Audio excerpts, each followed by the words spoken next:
All right, we are back here, week 2 of Hard Knocks coverage on the podcast. We're covering every week of the Jets edition of Hard Knocks on the podcast. Did it by myself last week. With me today, though, to cover week 2 of the Jets Hard Knocks experience, our pop culture correspondent Sam Derosa is here. Sam, how are you? So good. So excited for football season. Yeah, very excited here. And we came on last year. We talked about the premiere of the Lions at Hard Knocks. We did the 800 Billie Jean experience, Dan Campbell, all the fun stuff here. So, how'd you feel about the first two episodes of the Jets Hard Knocks? Surprisingly, I enjoyed them. As somebody who isn't a Jets fan, I actually am really rooting for this team. I might have said that last year about the Lions, but I truly mean about the Jets this year.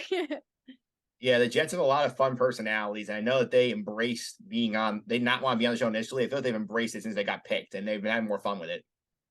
Yeah, I love all the different personalities. Low-key love, gotta just come out with it. Say I love Sauce. Yeah. Not gonna lie, that's also my nickname with a lot of my friends. So I have like some solidarity with Sauce Gardner. Yeah, you're just lacking the blinged out sauce chain. Yeah, I know. I was like, I love this guy. He's so cool. Yeah, they have a lot of fun personalities here on this episode. So we're going to go through the highlights of the episode here. And I have to ask, before we start here, had you ever heard of Oz Pearlman, the mentalist, before this show? I have not. I have though met a like mentalist magician guy before. And let me tell you, I don't know how they kept such a straight face because when he came up to me, and I know this is terrible, I don't remember his name or who he was, but I was just like, I was blown away, and I love magicians. But it's so cool, but I hate it because I don't know how they do it. So I have a love-hate relationship with like the magician mentalist kind of deal. Yeah, so I had stumbled upon him, I think, once before in my life because I once in a while, like when I'm doing work on Sunday morning, I'll have the Sunday NFL countdown on for ESPN, and like he's been on there a few times, and he does this sort of similar thing where he like does the mentalist acts where he like has them like guess things and like he guesses their thoughts, and they're all stunned. So like I saw him come on the show, I'm like, this is gonna be so fun. And then seeing Oz pull off like I think what was the best one, the Michael Carter guessing his number, the puzzle with McCall Hartman with the Super Bowl prediction, or Aaron Rodgers with the goldfish. It's Aaron Rodgers with the goldfish just because what's his name was like, what if you guessed a giraffe? Like that killed me. I thought that was so funny. Yeah. I love like how like the look that Michael Carter gives Oz when he sees that he got the number right is so funny as well. No, that was great. I mean, like the reactions from the mentalist, I feel like are as on par as his like weird mentalist tricks. Yeah, I was so happy they went to Rodgers and that because Rodgers is a kooky guy. He has his own beliefs on things. You could see the look on his face, like this guy is full of shit. Like yeah. I'm not falling for this garbage. And then he sees the trick pull off. He's like, wait, what? See, like, don't you like get so angry that you don't know how they do it? Is that just me? That one was like a maze. I feel like I'm sort of that lineman in the back who's like in the black sweatshirt, just jumping up and down, like reacting to everything. I'm just like, I'd just be like, I mean, I laugh. I would be smiling the entire time. I'd probably be the easiest person to read in the room. Yeah, well, this guy is very talented what he does. I wish, like, I don't know how he hasn't gotten a TV show yet, but he should. Yeah, or he's making himself, like, ultra rare by not having a TV show. That's true. So we'll keep an eye. I don't think we're going to see Oz again, but it'd be fun if he showed up somewhere else in the season. Yeah, he'll pop up randomly he could be in our recap of 2023. Yeah, we can talk about Oz Pearlman. Yeah, maybe he'll pop up somewhere else. Yeah, we'll talk about somewhere else here. So you can go somewhere else here. We got a little bit of Quentin Williams here. We got his new contract here. You see him just dominate practice, and then Jeff Ulbrich, defensive coordinator, is like, "You screwed up, dog," because you were perfect every single snap, and like seeing what Quentin Williams like does on the field, like it was cool seeing the little spotlight. Yeah, not gonna lie, again, not a Jets fan, so I'm not super in the know of all the Jets, players, but this guy's great. Yeah. He's an awesome dude, and I'm like really rooting for him this season. And he's so funny. Like his little remarks during the entire like episode had me laughing the entire time. Yeah, I like during the joint practice, he was hanging out with Rodgers, like, yeah, like we just destroyed those guys. That's great. Like, yeah, when he was like, I had 10 sacks. Yeah. Yeah, last year he was a first team all pro, made the Pro Bowl and just signed a contract with the Jets, 4 years extension worth $96 million, 66 guaranteed. And also, like, this man, he's like a big dude and he moves like so easily. It's so crazy. It's awesome. Yeah, it was also cool seeing how Robert Saleh and Woody Johnson talk about the contract extension. Woody's like, "That's a lot of money we gave him," and Saleh's like, "You want to feel good about the people you're giving it to, and this guy's not going to take it for granted, so that will be nice." Yeah, I liked what he said. He was like, you could be a bad rich guy or a good rich guy. And I feel like that says a lot about his character. Like, he's a good guy. Yeah, that's for sure here. And obviously, we have to talk about Aaron Rodgers because last week he was the star of the show. This week is more of a secondary character, but he would still have his moments here. So, what's Aaron Rodgers' thing like got your attention most? Was it him picking up the grass to take the wind direction? Him talking to the centers about the snaps? Him in the quarterback meetings, going over the play actions with Zach Wilson, or some of his banter during the preseason game? I liked his banter probably the best, especially with the refs when they were like 4 plays behind and he's like, oh, like, who did that? The left side, the right side? He's like, okay, give me a name. And he's giving the ref such a hard time. And he was giving the Carolina coach a hard time as well, which was pretty funny. I mean, like, I know all athletes, I feel like, and I don't even care if this is quoted to me, all athletes are weird. They all play a sport for a living. That's all they know. So they're all weird people. But it's so funny to see how weird Aaron Rodgers is in real life. Yeah, the play you mentioned here, like I thought was great because I was driving home from a Met game on Saturday. I listened to it in the car. I didn't see the actual play until this episode. So they talk about this play, which is a dead ball play on neutral zone infraction. Aaron Rodgers famously loves those. He loves to just take shots down the field. Refs blow it dead, and then on the radio they were talking about like why they stopped the play, and then we see the entire Jet team. He's like, why they stopped the play? Like that was cool. Yeah, I was like, let him play. It was just so funny. I think it's funny with him on headset.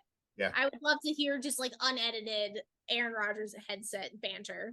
yeah. Plus, like when he was like goofing around with Ron Mills and the tight end coach, who was a character in his own right, about how the rookie tight end Zach Kuntz scored a touchdown running the wrong route. I was laughing so hard. I kept bringing it up, like run the wrong route, score, run the wrong route, score.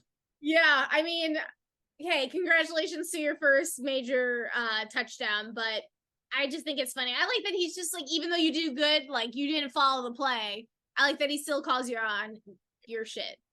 Yeah, for sure. Here, let's also go to one of the other stars of the episode, defensive end Will McDonald. I mean, I knew we were gonna get a lot of him when we spent the first like part of the episode with him getting piercings. That was an interesting choice to follow him there. I mean, like, did you not get Dennis Rodman vibes from him? A little bit. I don't know. I like this guy. And he was like saying, like, you only get one life. Like, don't be scared of life and stuff. I was like, this guy really is like, I don't know. I got good vibes. Like, I know that sounds weird, but I was just like, I really like this guy. He's like beats to the, his own drum kind of deal. Yeah. So like, did you need to see like the eyebrow getting pierced on TV though? I don't know. That stuff doesn't gross me out. I feel like, because he was like low key scared about everything, like because it scared him and him being like letting them see that. I guess it says something. We didn't need to see it, but I don't know. I feel like there was like a little story in there. Yeah, there certainly was here. And I also like the fact we circled back to him because he has a good run in the joint practice and he has a sack in the preseason game. And Robert Saleh is so happy for him because this guy's going to play a big role for the Jets this year. Yeah, like I said, I mean, that's what Hard Knocks is meant to do, is meant for the viewers to root for these guys. But they're doing a really great job this season. We're only 2 episodes in, and I'm like, yeah, let's go Jets. Yeah, for sure. And then we get the joint practice. I think it's probably one of the big set pieces of the episode where like they go to Carolina for supposed to have 2 joint practices with the Panthers. One gets rained out. The first one though is like the defense plays great. The offense is a disaster here. And I'll play this for the audio listeners here. The rant that Robert Saleh has in a meeting afterwards about the offense's poor play, particularly the line here. I'm gonna go to that one here. I have the audio pulled. This is from last night's Hard Knocks. I'll give a shout out to Boy Green 25, Paul Esden, friend of the podcast on Twitter. He pulled this clip up there. So this is Robert Saleh's rant about the offensive line.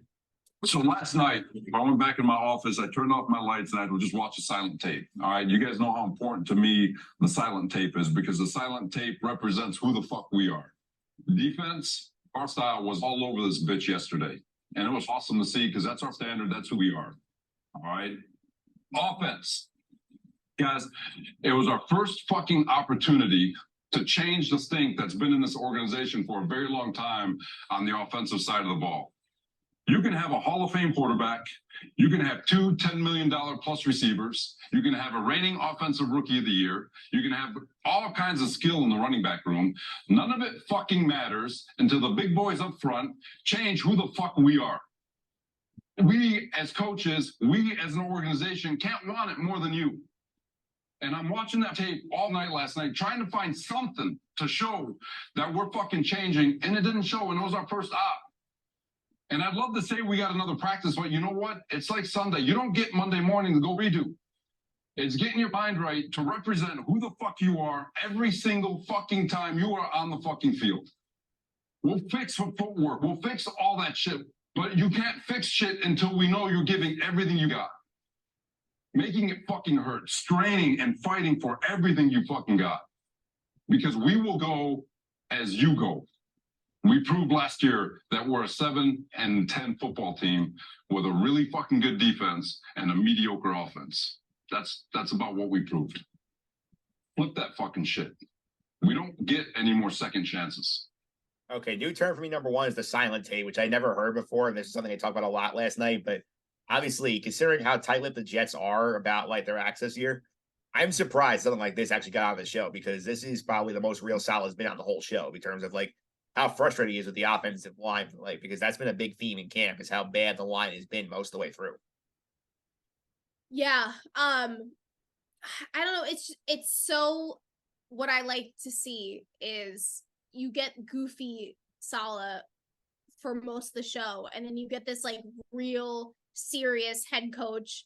This is what makes me like him as a head coach. He's honest and serious when he needs to be, which I think is great. And he really knows, I feel like, how to amp up a room. Like, even I was like, shit, I got to be doing better. You know, I'm not even a Jets player. And I don't know. It was great.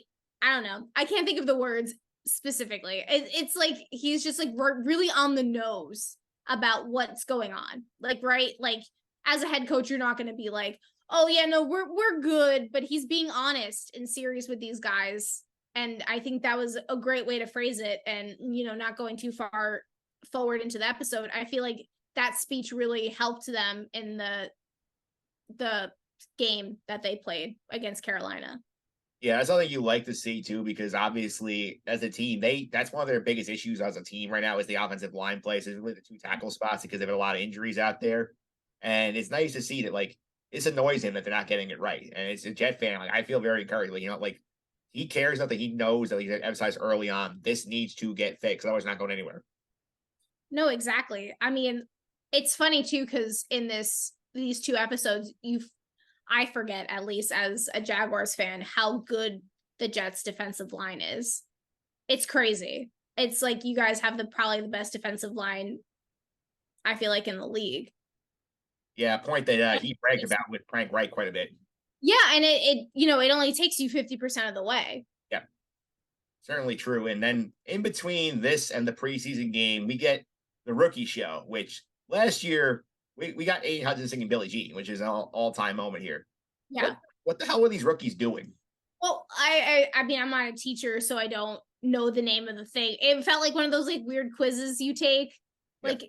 I don't know. It was like so random, and I don't know. It's what you expect from young kids. You know what I mean? Like, I know that makes me sound old, but I mean, like, it's weird. I mean, they start off with the interpretive dance, basically, where they all are doing these weird, like, dances of where they are, and then they play the weird, like, it reminds me of that game on Instagram where you spin the thing, you got the filter pop up, you got people to guess what you have on your forehead. Like, it was such a bad look. And, like, literally, they got booed off the stage. And CJ Rose was like, you guys have to do it again next week and do it correctly. Yeah, no, I like that they threw paper at them. I thought that was hilarious. Like, guys were getting up to run out of their seats to throw paper at each other. I think that part was hilarious. It was weird, but I mean, they tried in their own way, I guess. Yeah, well, I mean, like, I've seen a lot of rookie shows, the Hard Knocks. That was definitely the weirdest. Oh, hands down, and the lamest. Yeah. Again, CJ Mosley is right. They have to do better. Yeah, especially if, they want to be playing this season, they got to really give themselves to the team.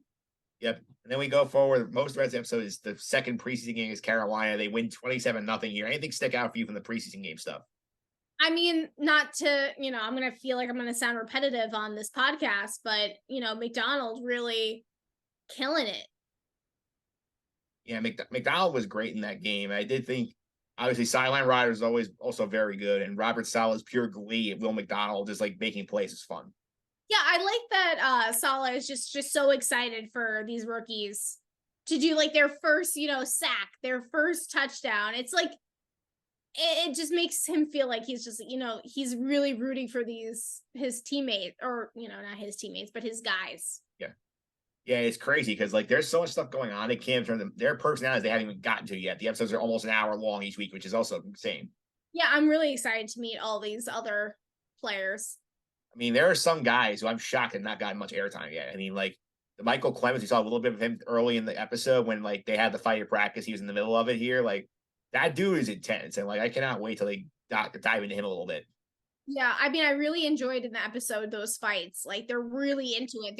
They really want to do good. I don't know. It was really well edited, I guess.